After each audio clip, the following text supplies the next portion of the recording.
Hey guys, welcome back to Medical Coding with Blue. Today's episode is all about, are you feeling overwhelmed studying medical coding? Here are some tips to help. If you are brand new to my channel, welcome. I am Blue, I'm a medical coder. Okay guys, so you all know that my shows are inspired by you all, the viewers. And I've gotten one too many comments lately. Blue, I'm feeling overwhelmed.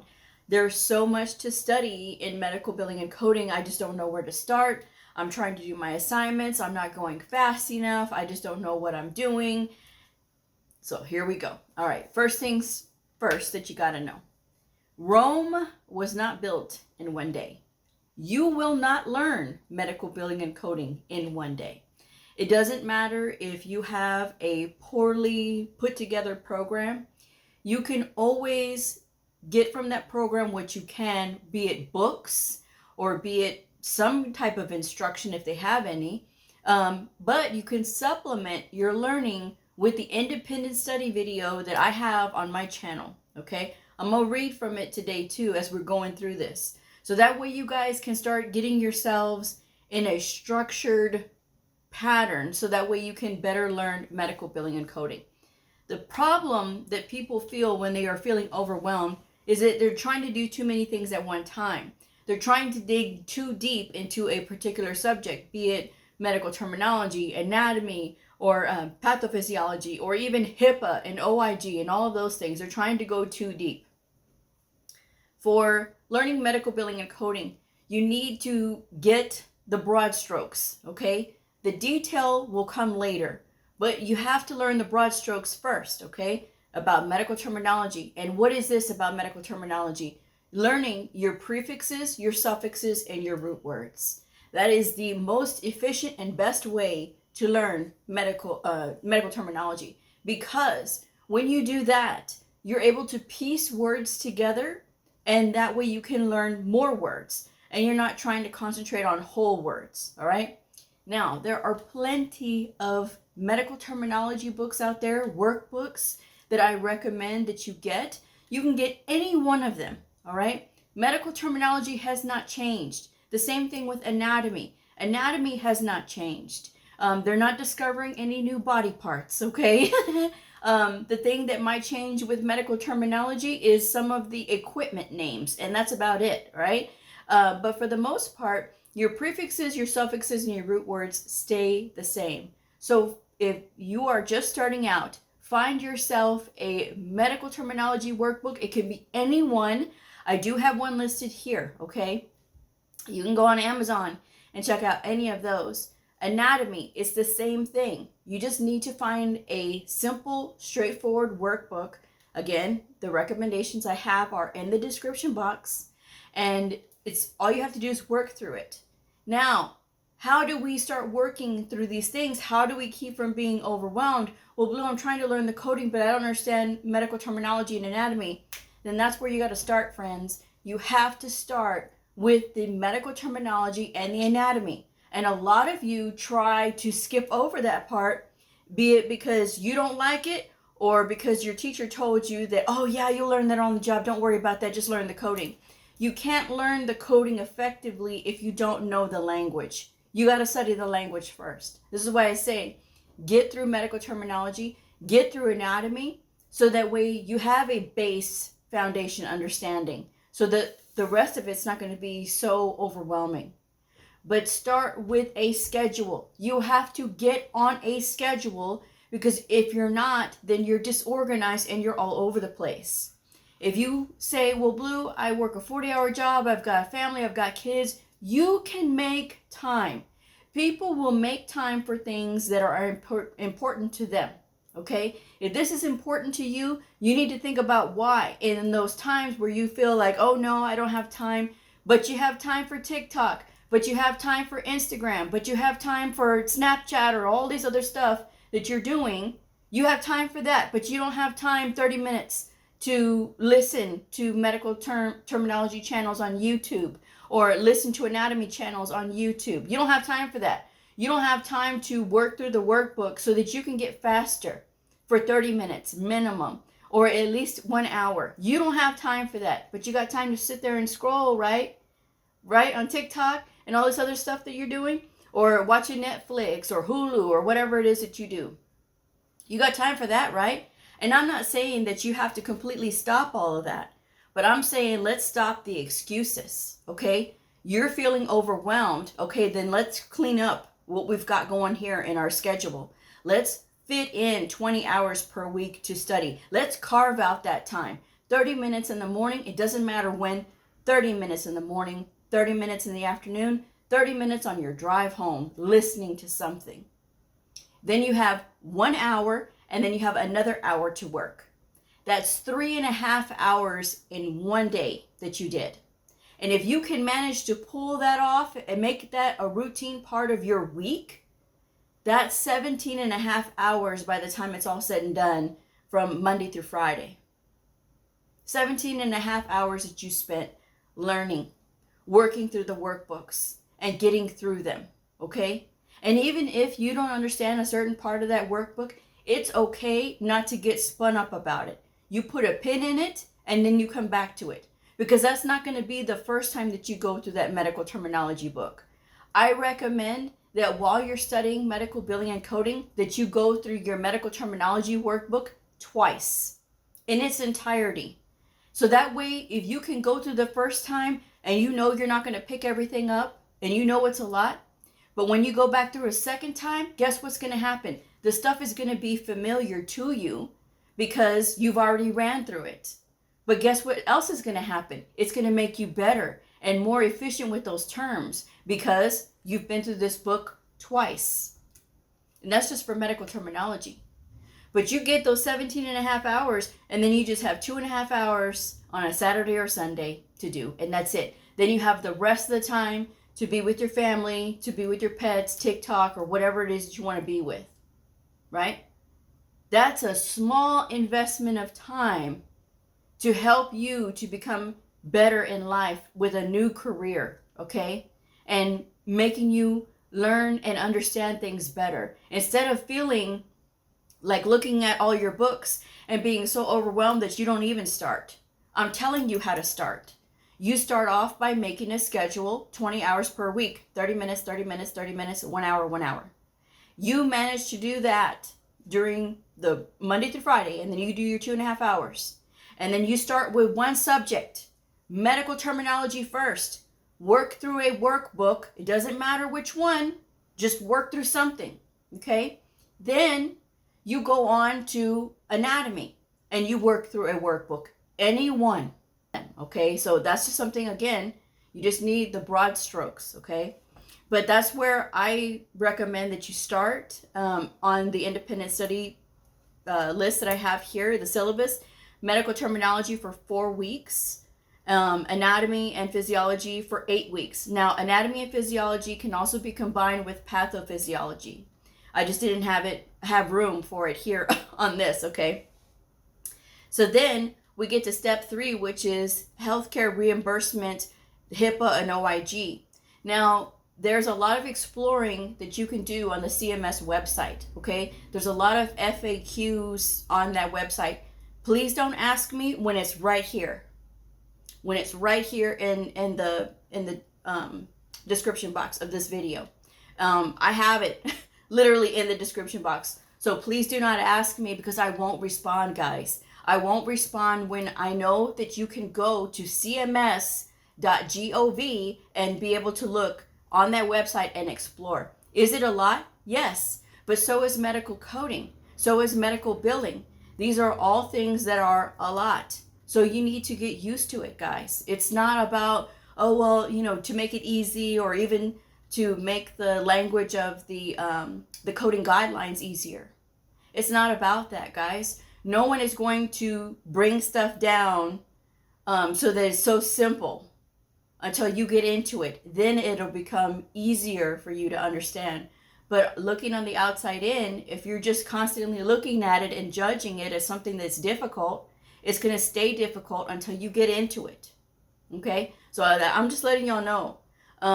So you're going to do healthcare reimbursement, and I do have a book, the Medical Law and Ethics for professionals, medical office professionals.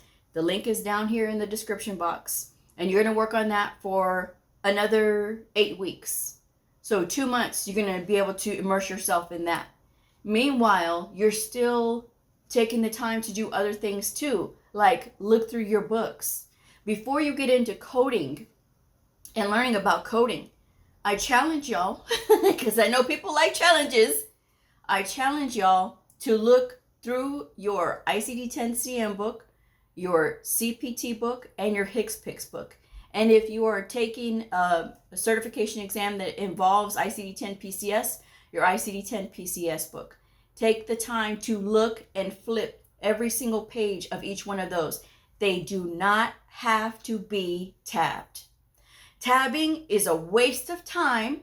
You will tear your pages. You cannot tape your pages because tape is not allowed in the book. Whether you are sitting for an AHIMA exam or an AAPC exam, it literally says it on the websites that you can't have tape in the books. Now, AAPC, they like to tab their books. It is unnecessary. If you are studying with that book, you will not need those tabs. You will not need them, okay? That's just my advice anyway. Some of y'all want to be stubborn and hard-headed about that. You go right ahead and tab and do all those things. But I'm telling you now, it is a waste of time when you could be practicing and just looking at those books, because then you'll become more familiar. There should be no reason that your book is written in like a workbook. It is not a workbook. If you are taking in a HEMA exam, it says it on the website that they do not allow for excessive writing in the book. If you do, and the Pearson VUE folks catch that, you will not be allowed to test. So you will forfeit your money for that test. And the candidate hand guide even says it too. Excessive writing is not allowed. So please save your books, because those books were written by doctors and scholars and people who are in the industry that know. So it doesn't need you to add anything to it. You just have to learn to use the book. Okay? So follow that advice or don't follow that advice. It is entirely up to you. I'm just trying to make it a little bit easier for those that are getting overwhelmed, because those that are getting overwhelmed, you're doing extra things that you don't need to, that are making you feel even more overwhelmed, like tabbing your books. You don't even have to do that. Circling, okay? And that's saving yourself 4 hours of doing that stuff. I'm just saying. So go through that for those 8 weeks. That's when you're going to go to step 4, which is ICD-10-CM, and that is the estimated time for that is 12 weeks. So I'm telling you in here to go through your coding guidelines, right? So the ICD-10-CM coding guidelines are available on the CMS website. You can listen to them, right? You can go through the browser, Microsoft Edge, and then you can go and download those and you can listen to them there, okay? So that way you can listen to them. You don't always have to read, because that's another thing that's overwhelming people, is that they think they constantly have to read. You actually don't. You can listen, you can watch videos, you can find other alternative mediums in order to learn this stuff. But you have to get creative, and however it is best for you to learn, whether it is listening or watching videos, do something that's going to help you to learn. And you see how only studying for 30 minutes at a time or 1 hour at a time, it's not so overwhelming, right? Because we can't study like we did when we were kids in high school. We can't. We can study like adults who have mortgages, car payments, insurance, bills, cars, kids, all these things. We have to think like adults now who have to find the time to study. But again, if it is important to you, you will find the time instead of the excuses. Because some people, it's easier for them to find excuses why they can't do this, why they can't do that. You will find the time. And I've heard some inspiring stories from single mothers who make the time. They get up before their kids get up, or they stay up later past when their kids are asleep. That's when they study. Or they take the time to squirrel in here and squirrel in there, and they're committed. They're committed to those things. They're committed to the studying. And that's where you have to be, instead of overthinking and getting overwhelmed so much that you don't even do it, okay? Because there's going to be a loss of money, or a loss of time if you don't get with the program, right? Okay, so let me continue on. But I will say this about those guidelines. You do need to read them once per week while you are studying. Once per week. Once you get to step 4, right, when you start working with ICD-10-CM, then you're going to start listening to them once per week. The best thing about that is, about listening to the guidelines or reading the guidelines, reading them is going to make you a faster reader. Listening to them is going to help you to, like, okay, I know I heard that. I know I saw that somewhere. Okay, yes, I know where to recall. Because you could take the books in there with you, okay? And the guidelines are going to give you direction on sequencing of codes, what to code instead of coding this, or when should these codes apply. So that's going to be your best friend, is knowing those coding guidelines. And when you know the coding guidelines, no coder can touch you. Nobody, no auditor, no CDI, nobody can touch you when you know those guidelines. But you don't have to memorize them because they get changed and updated every single year. But the fact is, you're going through and you're listening to them. You're getting your brain that primer that it needs to be able to remember, okay, this is where I can find this in the guidelines, and this is where I can find this in the guidelines. I remember thinking about this, or I remember reading this. That's what you got to do, okay?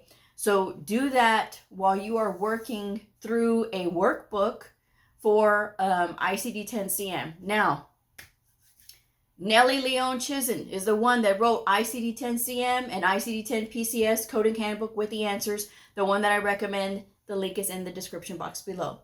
You do not have to get the 2019 version. You can certainly get a newer version, because the newer versions are probably going to be cheaper than the 2019 version, because the 2019 version is a ridiculous price now. I used to be able to get it for $30, and now I can't, okay? I can't even find it for that price anymore, okay? So while you're working through ICD-10-CM, working through that whole workbook from Nellie Leon Chizen, again, that's the one that I recommend. That's the one that helped me pass the CCS. I'm just saying, okay, when I had to practice for it, okay? If you're not sitting for an inpatient exam, meaning that you can skip the ICD-10-PCS questions, if you are studying for the CCSP or the CPC, you can certainly just work on the diagnosis questions. It is very thorough, and it is an excellent book. It covers every single chapter. So you can work on that whole thing during this time, these 12 weeks. But guess what else you can do? If you have the Optum books from Optum ICD-10-CM and the Hicks-Picks book and the PCS book, if you're taking an inpatient exam, you can actually work through the examples that are in the ICD-10-CM book, right? They have the examples in there. There's examples before every single chapter with the rationale and, of course, the answers and the question. So that way you can cover up those answers and work through the book. So again, it's making you comfortable with the diagnosis book. And then you can do the same thing with the PCS book, the ICD-10 PCS book.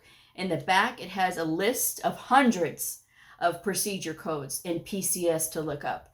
I highly recommend that you do that, especially if you're taking the CCS, the CCA, or the CIC, okay? Do that, because practice, that makes perfect. That makes, that you are able to get through these quickly. You can't beat yourself up for timing yourself and saying, oh, well, I didn't make all the questions. How much are you studying? How consistent are you with that studying? You have to be consistent. And again, it goes back to those 20 hours per week, guys. 20 hours. So then you go on to CPT for 12 weeks. And that's reading through the guidelines, the E&M guidelines that are in the front of the book. I talked about this last week when I talked about tips to learn evaluation and management. You could check out that video by looking on my channel on YouTube. I also have the books that I recommend, the E&M Coding Advisor, or Evaluation and Management Coding Advisor by Optum.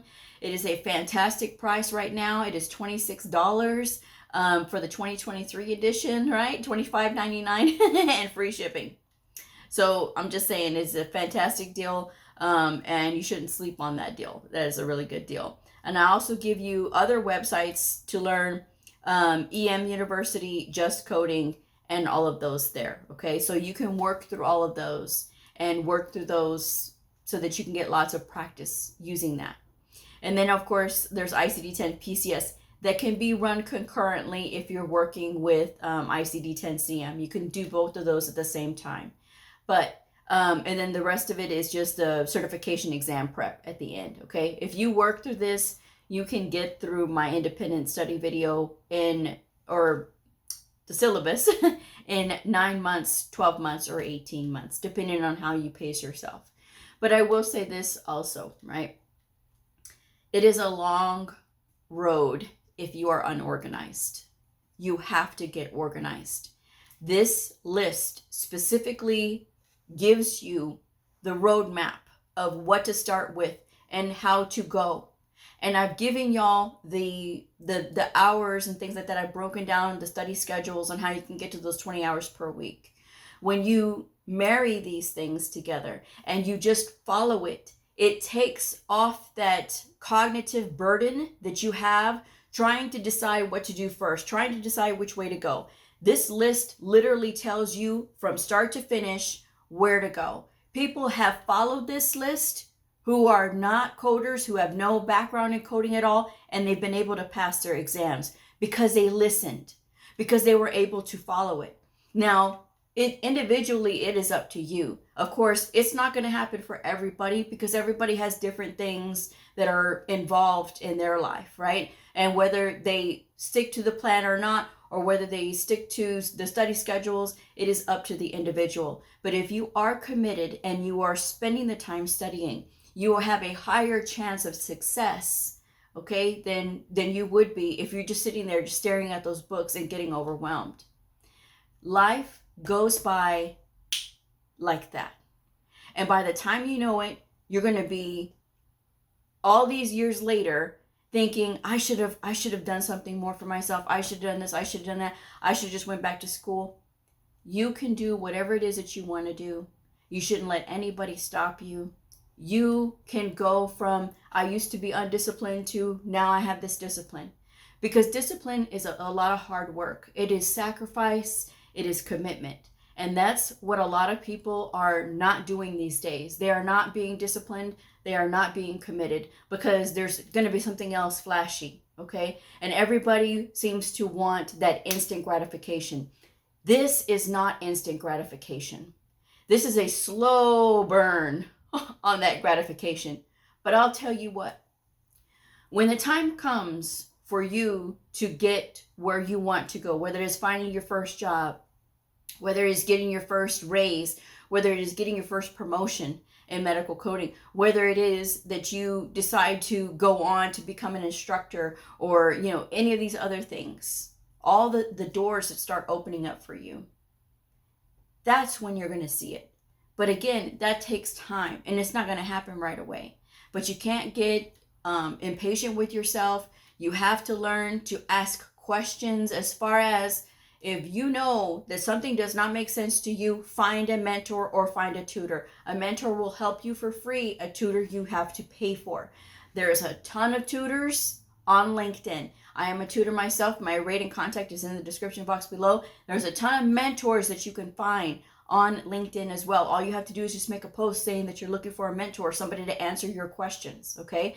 But if you ask this of a tutor, then you have to be expected to pay them for their time, guys, because they're giving you their knowledge, okay? So knowledge and experience is very valuable, and it does take time, okay? And so I'm just saying, but I'm going to go ahead and wrap this one up because I'm almost out of time. But follow that independent study list. Use it to supplement your programs. If your program is going fast-paced, know that you can concentrate on one subject at a time, but be consistent with it. 20 hours per week, guys. 20 hours per week. And the second you start sitting there scrolling through Instagram or TikTok or whatever it is that you do, then you can remind yourself that you're wasting time. You are wasting time when you could be committed to studying And all you need to do is 30 minutes at a time or 1 hour at a time.